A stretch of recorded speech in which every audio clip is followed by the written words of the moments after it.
Yo, what's up guys, Vizeh here. My glasses are off, therefore you must know that it's serious. Today we are talking about FIFA, not just FIFA 20, but just FIFA as a general whole. Of course, we're basing this year and the last few titles as a main point on this video. In the last couple of days, I've seen videos from JCC, I've seen videos from the Italian Stallion, and that I find these videos very helpful. JCC aimed this video on the gambling side of the game, which I believe is a massive issue, and I would highly recommend to watch that video if you have not already. Link is down below in the description. The Italian Stallion mentioned about an actual attacking AI and defensive AI and how dumbed down it is, that comparing this year's to FIFA 17, that the players just no longer move anymore. The entire aspect of the game has gotten a lot more boring and stale. Both of these are fantastic videos and I highly recommend to check it out if you have the time to. My video is going to be aiming at a different side of the spectrum, and now hopefully one by one with me and the community we can break down each individual mistake that EA has caused in this game and the community,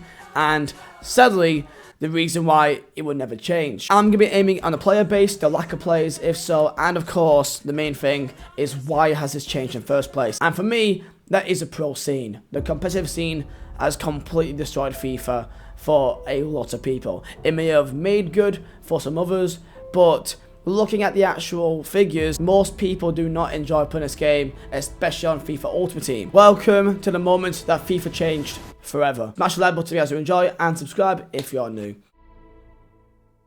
So of course I need to give context, so let's go right to the start. FIFA started simple video game action and it just grown and grown from there from EA Sports. EA Sports inputting more and more teams in the game, more leagues, and getting more and more people and coaches involved in the game of football. And you can play the in real life sport of football in the video game form, playing with your favourite teams, your favourite players, and so on and so forth. This literally was FIFA till about FIFA 10. EA made FIFA Ultimate Team, which is a game mode in which you have players as cards and you can customize your team to your best players with different players with different teams, and that was the main selling point. The fact that you can make teams with Messi and Ronaldo, different players can all play on the same team, your own Ultimate Team. That is Ultimate Team. The simple point is that you play with your favorite players in one team against other players with their own teams. That's the main core of Ultimate Team. That's it. So from FIFA 10, 11, 12, 13, 14, it got more and more detailed. You had chemistry styles, you can compete in divisions, in knockout tournaments, and more ways to go and use your team to then go and rank up and compete against other players. Nothing too intense. And I guarantee that if you ask pretty much most people that have played FIFA before FIFA 12, I guarantee that their favorite games will not be the recent ones. I guarantee it. There must be a reason why. There must be a reason why. How come all these FIFAs before FIFA 18, 19, 20, even 17 were so loved, but then all of a sudden no one seems to really enjoy it anymore? Keep in mind that YouTube at this time, back in FIFA 14, was getting massive at a time with FIFA content creators such as KSI, Roda Shaw, and many more making content, just simply playing the game and putting a few things online, such as putting a Pele online, or such as just doing a little pack opening and just watching people go mental about packing his players, which are very rare to get. Back in these days, packing Ronaldo is a big deal. Nowadays, it's no longer a big deal. Back in these days, you getting a Team of the Year player is huge. It has actual meaning to packing these insane cards. This for me is the glory days of FIFA, where anyone can go on, play some FIFA, have some fun, and that is that. But the first little step for EA was back in FIFA 15, where they implemented price ranges, because of course back in these days coin sellers was a massive issue for EA, that it gave people a chance to go and make anything they want by simply buying coins instead of what EA wanted you to do, and that is buy FIFA points. They wanted you to go to that luxury store, because guess what, EA, they don't care about you going and buying the game. They make a bit of money, sure thing, but that's not what they really care about. They care about you going to that exclusive, that shiny bright new store and go and buy those lovely FIFA points. That is their real money maker, not just for FIFA, but for the entire company. For EA as a corporation, 30% of all the revenue in a full calendar year has been from FIFA Ultimate Team. That is a lot of money. We're speaking over $1 billion that they've made from just selling points. But I digress. EA, they put in price ranges. They got removed they removed a large majority of most coin sellers and kind of made it a lot harder to get coins. This is where EA can activate the next plan. FIFA 16 was a dull year where they put in some drafts, but that wasn't the real thing. Their main project was FIFA 17, and this is what changed everything. FUT Champions. That is what changed absolutely everything. Try your best right now to look back on FIFA 15, 16, 14, and just look back at it and think, what did you do? You played some FIFA with your friends, you played FIFA against us online, try and get to Div 1, and just try some new teams here and there. You can use a non-rare gold team and do really well. You can use a 10k League 1 team and still do quite well. But it was FIFA 17 that really began to get the ball rolling. The competitive aspect of gaming took over FIFA. And why? Money. Simply put, EA knew that the esports genre was up and coming and was growing by the year. Took advantage and joined the scene head first and made sure that as many people as possible in the world of FIFA became competitive, so that more and more people can get involved in a competitive scene. And you know what that means? Putting more and more of their time and money in the game. Back in 17, it was a natural issue. You could have a normal 100k team and still do pretty well. Martial and Butland and Bailly and Smalling, these players were really good players, and you can still use them and compete with them quite well to a good standard if you were a good player. To compare the gameplay from this year to 17, again I would highly recommend Italian Stallion's video on this topic, because he did fantastic at comparing the gameplay, the intelligence of AI, comparing this year to 17, making the skill gap so much bigger in comparison to what it is nowadays. Because keep in mind, before 17, the main pro event was a FIFA interactive World Cup. Players can play against each other for money, such as Virgin Gaming, which I in fact played in back in FIFA 13. I actually did a video on this channel on me playing Virgin Gaming for £10, I think £5 actually, one of those two, back in FIFA 13. I was 14 years of age. So that's proof that I actually have got an interest in the competitive scene. But there's a difference between having that available and making that the main thing and the only real thing to actually progress in this game. And if you actually look back in it, EA have slowly but surely made it worse and worse and worse for the actual casual player. People that got work, families, hobbies. Not everyone can spend time inside grinding packs and grinding the game. You can still use a normal 100k team and still compete. And FUT Champions was completely separated, ultra competitive mode in comparison to divisions, DKTs, or FUT Draft. It then turned to 18, where stats meant a lot more, and that you needed to have better and better players to really compete. And I've always been an advocate for this. If you have better players, it doesn't mean that you are in fact a good player. A very good player with a 10k team should usually beat 9 times out of 10 a mediocre player with a 1 million coin team. That's how FIFA should work. That your players should help you if you're both at the same level, but if you aren't at the same level, then there's a massive gap there. And with more and more years that goes by, I'm seeing that gap go smaller and smaller and smaller. 18 is when things definitely made a turn, and that is when stats made a lot more difference, which means that you must get better players to really compete now. Because if you don't play for champions, if you don't play for the rewards, then you get worse and worse teams in comparison to your other peers. If you don't play for champions, if you don't have the time in the week to play 40 games as it was back in FIFA 18, then the difference that you will gain from your coins is insane, from the better packs you get and from the better coin reward you get as well. And also don't forget the red picks as well back in those days. 18 was a massive FIFA which really started dividing the community. For 17 there was also champions, of course. The style of gameplay back then was a lot better, and the stats didn't mean that awful much. That you can still compete with Martial against a team with Maldini icon, but not anymore. It's very rare that you can do that anymore now. But this is the main issue. They added rewards into divisions, and they turned divisions into division rivals. Therefore you earn a lot more rewards now from playing rivals. Okay, so there's FUT Champions, which is already a competitive game mode, and then there's Division Rivals, which is also a competitive game mode now. And on FIFA 19, not only did they include more rewards in Rivals, making that a lot more competitive now, but then they also removed DKTs, Daily Knockout Tournaments, which has been in FIFA since I think the day it became an actual thing. So now, you're now left with FUT Champions, a game mode where you play ultra competitively for the best rewards, which I understand why it's there.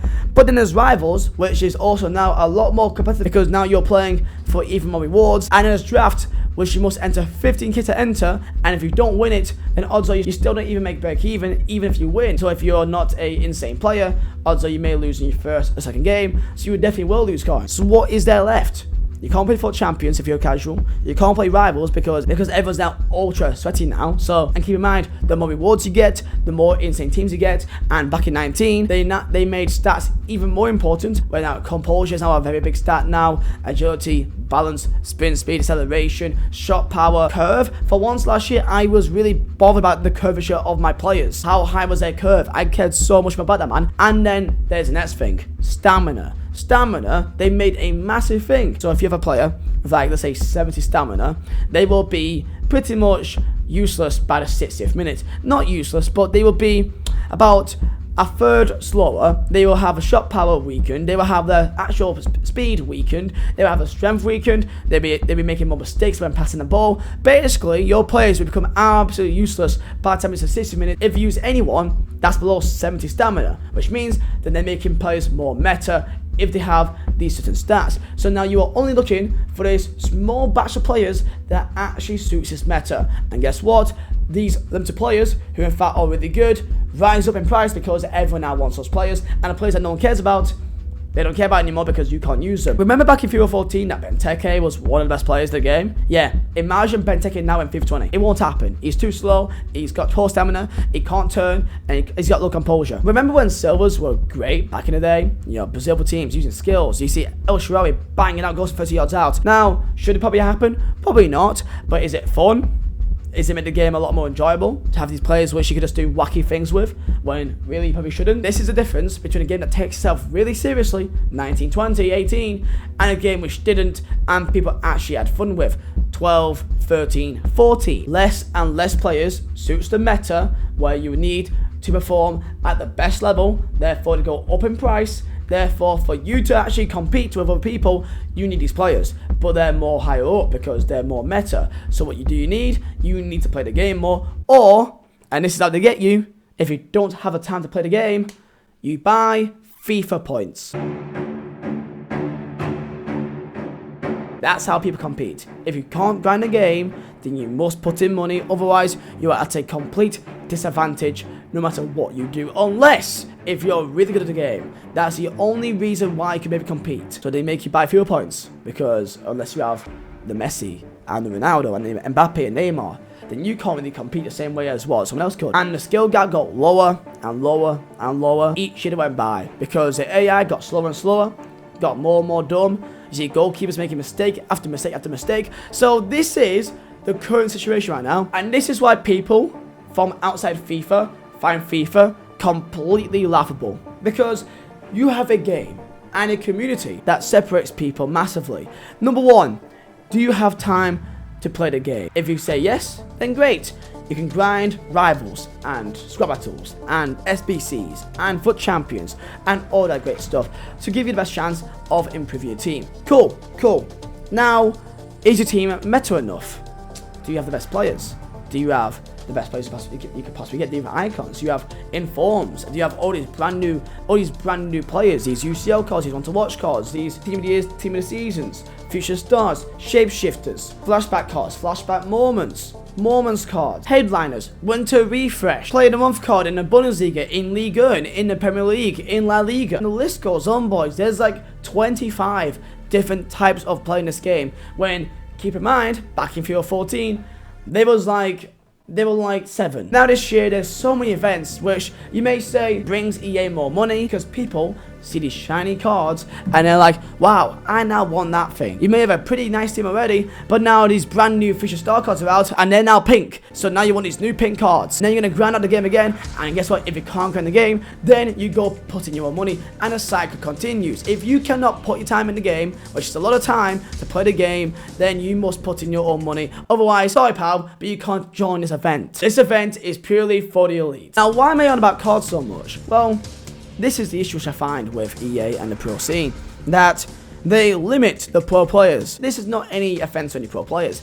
This is mainly how EA, I think, is sickening of using you guys as a way for them to make more money. You must have these players. Hullet, Eusebio, Cruyff, Vieira, Pele. These unreal players. These icons of football. You must have these to perform at the highest level. For you to have Ronaldo, then that costs 1.3 million coins. Wait. Sorry, my bad. That's only the first R9. There's actually more. For you to get the 94 Ronaldo, it's 5.2 million coins. 5.2 million coins. Wow, that's a lot of money. Wait, what do you mean that's only the third best? Sorry, no, sorry, my bad. For you to get the best Ronaldo, it costs you 7.2 million coins. But what do you mean there's another R9? For you to get the best version of the most meta card, it will cost you 13.4 million coins. What? So not just that one icon's enough, and once you have that icon, that's the icon. But now there's 4 different versions of the same player, but just with different stats and different things that makes them more meta. And therefore, the higher the rating, the more rare they get, meaning less and less players can actually use these players. So these poor players, they feel pressured to get the best of the best team to compete. Because even if they get top 100 each weekend, they still won't get anywhere near getting 13 million coins for one card. Which, by the way, those stats, each individual one makes a difference. They all do. The composure, the strength, the agility, the balance, the ball control, the attacking positioning, the shot power, the finishing stats, and stamina, and strength, and aggression, and sprint speed, and jumping, and the height, and the work rates, and the skill moves, and the weak foot, and the traits.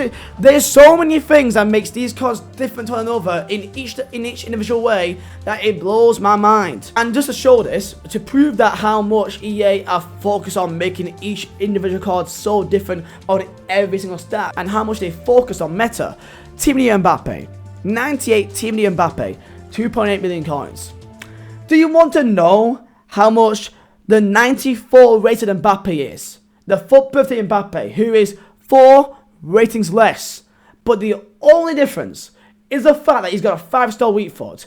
Do you want to know that difference? To 3.7 million coins because of a weak foot of +1. Almost a million coins more because of 1 extra star on a weak foot. Is it just me that finds that absolutely insane when the card is actually worse, but no one cares because you got 1+ weak foot? But EA, with how much they made over $1 billion from FIFA Ultimate Team this year, do you want to know the prize pools that they give out? The winner of the biggest tournament, the FIFA eWorld Cup, wins $250,000. Fantastic. Absolutely fantastic. Second place, $100,000. Third and fourth place, $25,000. Fifth and eighth, $12,000. Ninth and 16th, $5,000. And 17th and 32nd place, $750. Right, so altogether they say that is $500,000, which is on the line here, apparently. But really it's for the top 16, and that's really it. But that's fine, right? Now, what if I told you that these actual prize pools are taxed? This is not after tax. So that 250,000, which they've won, they've not won that. They've won about half of that, which is still a lot of money if you win. But they're scamming you when they say that, oh, how does it feel to win $250,000? It's not that at all. It's not that. And if you don't believe me, then go look at Bugger. Bugger won the Fortnite World Cup, won $3 million. But actually, that was before tax. He actually took home 1.5 million, which is still a lot of money. Unreal amount of money, man. So you got a community of people that, unless you don't put time in the game, then you only way to catch up is by putting in money. So you get the money, so you get the coins. Then you must have the perfect team to actually compete. Okay, let's say you go through that step, which is also a lot of effort. But then you also play the game, and you play the game, which is not consistent. It goes up and down based on what time you play it, based on the servers. The gameplay changes left and right, and that you gotta hope that bounces fall in your favor. Because at the end of the day, you're controlling one person out of 11. You're going to hope that your AI actually does their job and mark players and not be stupid, and you're gonna hope that your goalkeeper actually does what they want to do, and you're gonna hope that when you aim to pass the ball somewhere, it actually passes there, and you're gonna hope that your players actually move towards the ball, do not run past the ball as if it's not even there. And even with all that, you're gonna hope to God that you do not get DC'd after all of it. But yeah, EA's still on top because there's no competitors. PES, if anything, in some case, I think they have some good ideas, but I think they're just way too sandbagged by EA, that they just are nowhere to compete with them financially and just what they have licenses wise. FIFA, I was raised playing FIFA my entire life, and I am a football fan. I go home and away watching Burnley every single week, so of course I want to play a football game because I like football. So for me to have critiques, I think that is completely justifiable. And for me, the pro scene is the main reason why people do not play this game anymore. And if they do play this game, then they've took on the scene of competitiveness, playing for champions and rivals, and trying to be a very good player. And I guarantee you that most of those people do not enjoy playing the game. Because why would you? The gameplay is so dull in comparison to previous years. It's so much more lethargic. Whatever they've done for EA, if I can offer any advice, that is simply to just try and make the game just fast paced. Make it fun, make it enjoyable. At least make the skill gap there, that you have your AI players actually moving around, actually marking players now. Because the amount of times I see people just hold the ball and just control the CDMs left, right, left, right, left, right is absolutely just, it honestly destroys my brain. I'm only a FIFA YouTuber. I'm not an absolute warlord on talking about facts and figures here. So this is my own opinion. So feel free and let me know your opinion down below in the comments. Smash the like button if you guys did enjoy, and subscribe if you are new. And this video was a moment that FIFA changed forever. Enjoy, lads.